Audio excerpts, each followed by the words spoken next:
हाँ तो नमस्कार मेरे प्यारे विद्यार्थियों, कैसे हैं आप लोग। आई होप आप लोग अच्छे होंगे। आज हम आप लोगों के लिए क्लास 10th हिंदी का काव्य खंड चैप्टर 3, जिस चैप्टर का नाम है अति सुनो सने का मार्ग। इस चैप्टर में जितना महत्वपूर्ण ऑब्जेक्टिव और प्लस में सब्जेक्टिव जितना बन सकता है सारा इस वीडियो के अंदर लेके आए हैं। यदि आप इस वीडियो को पूरा वॉच कर लेंगे तो आप यकीन मानिए आपका एग्जाम में कम से कम 3 नंबर आने की संभावना रहेगा, क्योंकि यहाँ से एक सब्जेक्टिव और एक एक ऑब्जेक्टिव पूछा जाता है, जो कि सब्जेक्टिव 2 नंबर का होता है और ऑब्जेक्टिव 1 नंबर का, यानी दोनों मिला के 3 नंबर आपका आने का यहाँ से संभावना रहेगा। और एक बात और बता देते हैं आप लोगों को, हम गद्य खंड का पूरा प्रश्न करवा दिए ऑब्जेक्टिव सब्जेक्टिव दोनों। तो आप लोग वीडियो को नहीं देखेंगे तो चैनल में जाकर देख लीजिएगा। उसके बाद वर्णिका का भी हम पूरा समाप्त कर दिए ऑब्जेक्टिव प्लस सब्जेक्टिव।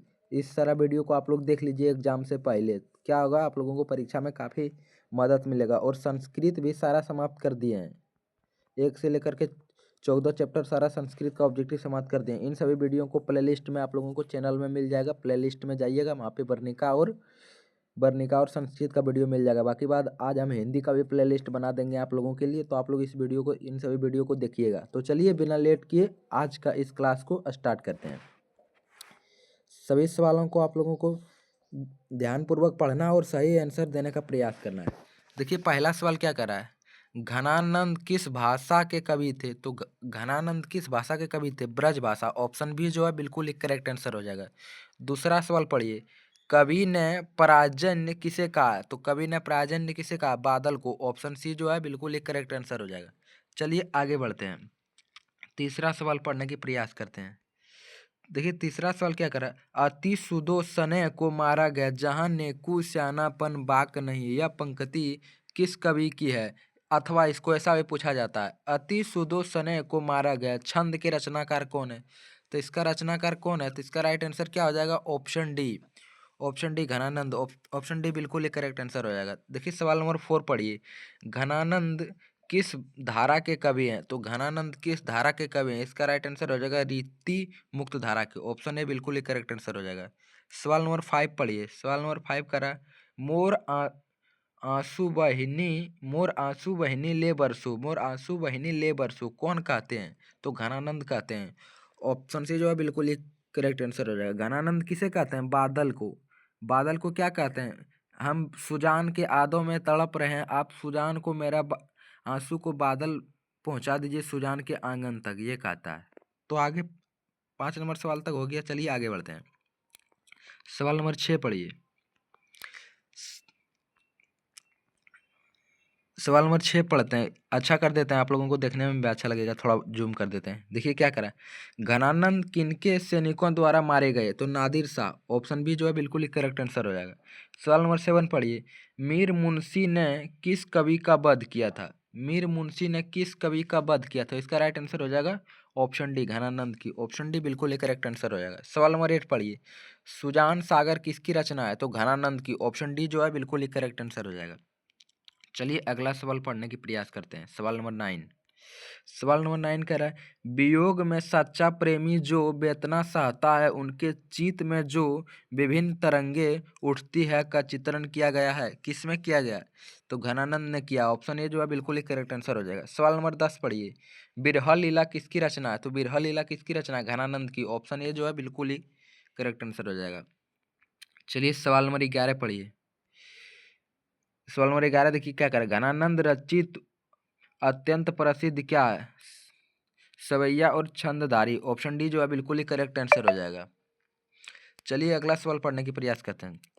सवाल नंबर 12, वाखिक शब्द का अर्थ क्या होता है। तो वाखिक शब्द जो है इसका अर्थ क्या होता है, तो इसका अर्थ होता है परिचित। ऑप्शन सी जो है बिल्कुल ही करेक्ट आंसर हो जाएगा। सवाल नंबर 13 पढ़िए, सवाल नंबर 13 कह रहा है, कवि घनानंद का जन्म किस वर्ष हुआ था।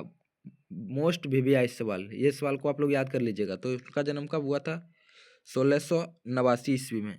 ऑप्शन सी जो है बिल्कुल ही करेक्ट आंसर हो जाएगा। चलिए अगला सवाल पढ़ने की प्रयास करते हैं।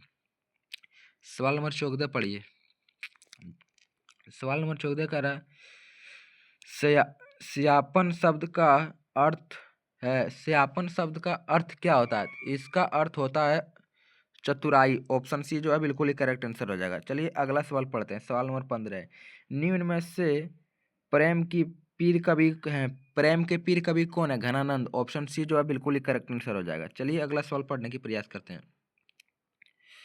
देखिए सवाल नंबर 16 पढ़िए। निशाक निशाक शब्द का अर्थ होता है, निशाक शब्द का अर्थ क्या होता है? तो शाका मुक्त, शंका मुक्त। ऑप्शन बी जो है बिल्कुल ही करेक्ट आंसर हो जाएगा। सवाल नंबर 17 पढ़िए। रक्षक शब्द का अर्थ होता है, रक्षक शब्द जो है इसका अर्थ क्या होता है? तो इसका अर्थ ईर्ष्या होता है। ऑप्शन बी जो है बिल्कुल ही करेक्ट आंसर हो जाएगा। सवाल नंबर 18 पढ़िए। 18 नंबर सवाल। विराग होने पर कवि घनानंद कहाँ चले जाते थे? विराग होने पर कवि घनानंद कहाँ चले जाते थे? तो वो चले जाते थे वृंदावन। ऑप्शन डी जो है बिल्कुल ही करेक्ट आंसर हो जाएगा। ऑब्जेक्टिव का सबसे अंतिम सवाल पढ़िए, उसके बाद सब्जेक्टिव देखेंगे इस वीडियो में। 19वां नंबर सवाल क्या करा है? परसों शब्द का अर्थ होता है, परसों शब्द का अर्थ क्या होता है? तो इसका अर्थ होता है कल के बाद आना। तो चलिए अब ऑब्जेक्टिव खत्म कर लिया, आप सब्जेक्टिव की ओर बढ़ते हैं। जितना सब्जेक्टिव आप लोगों को बता देंगे उतने में से आप लोगों को एगो पूछ लेगा, आप लोग टेंशन ना लीजिएगा। पहला सवाल पढ़िए।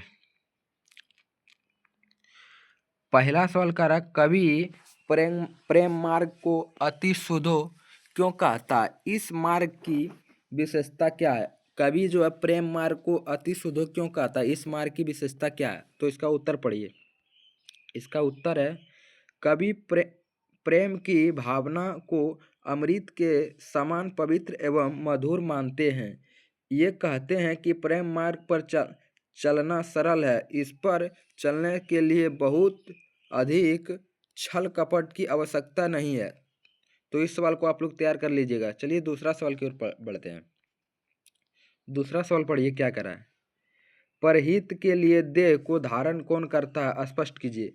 तो इस इतना बड़ा आप लोग नहीं याद रखिएगा, तो इतना बड़ा याद रखिएगा। तो परहित के लिए देह को धारण बादल करता है और समान सब पर बरसता है, या आप लोग ये भी याद रख सकते हैं। चलिए हम पढ़ते हैं इसको। परहित के लिए देह धारण बादल करता है, बादल जल की वर्षा करके सभी प्राणियों के जीवन देता है, प्राणियों के सुख चैन स्थापित करता है, उनके विरह के आंसू अमृत की वर्षा कर जीवनदाता हो जाता है। तो ये सवाल को आप लोग तैयार कर लीजिएगा। देखिए ये सवाल 3 बार पूछा गया, सबसे महत्वपूर्ण सवाल है इस चैप्टर के लिए। तो चलिए अगला सवाल पढ़ने की प्रयास करते हैं। पढ़िए सवाल नंबर 3 क्या करा है। मन लेहू पे देहू छटाक नहीं, छटाक नहीं से कवि का क्या तात्पर्य है? तो इसका उत्तर पढ़िए। कवि कहते हैं कि प्रेमी में देने की भावना होती है, लेने की नहीं। प्रेम में प्रेमी अपने इष्ट इष्ट को सबरेश्वर न्योछावर करके अपने को धन्य मानता है। इसमें संपूर्ण समर्पण की भावना उजागर किया गया है। तो इस सवाल को आप लोग तैयार कर लीजिएगा। चलिए सबसे अंतिम सवाल पढ़ते हैं इस चैप्टर का, सबसे अंतिम सवाल और बहुत महत्वपूर्ण सवाल। देखिए सवाल नंबर 4 क्या करा। कवि कहाँ अपने आंसुओं को पहुंचाना चाहता है और क्यों? सबसे पहले हम आप लोगों को जो सटीक आंसर बताते हैं उसको याद रखिए। कवि अपने आंसुओं को सुजान के आंगन तक पहुंचाना चाहता है क्योंकि वह उनके यादों में तड़प रहा था। ये आप लोग याद रख सकते हैं या इसको भी याद कर सकते हैं, लेकिन हम जो बताएं उसी को याद रखिएगा। चलिए ये आंसर पढ़ने की प्रयास करते हैं। ये आंसर देखिए क्या कर रहा है। कवि अपने प्रेयसी सुजान के लिए विरह वेदना को प्रकट करते हुए बादल से अपने प्रेमाछुओं को पहुंचाने के लिए कहता है। वह अपने आंसुओं को सुजान के आंगन में पहुंचाना चाहता है क्योंकि वह उनकी याद में व्यवस्थित हैं और अपनी व्यस्तता को आंसुओं के प्रेयसी को भिगो देना चाहते हैं। तो आई होप ये क्लास आप लोगों को अच्छा लगा होगा। यदि ये क्लास आप लोगों को अच्छा लगा होगा तो इस वीडियो को लाइक कर दीजिएगा और चैनल पर पहली बार जुड़े हैं तो इस चैनल को सब्सक्राइब कर लीजिएगा। इस चैनल को सब्सक्राइब कर लीजिएगा। तब तक आप लोग पढ़ते रहिए, मुस्कुराते रहिए। मिलते हैं नेक्स्ट वीडियो में, बाय। और हाँ, आप लोगों को किस वीडियो का ज़रूरत है अभी हमको कमेंट में बता दीजिएगा ताकि उस वीडियो को आप लोगों के पास हम भेज पाएँ। तो जितना वीडियो डाल दिए हम सारा वीडियो को आप लोग तब तक देखिए और पढ़िए। तब तक मिलते हैं आप लोगों को शाम को। पढ़ते रहिए।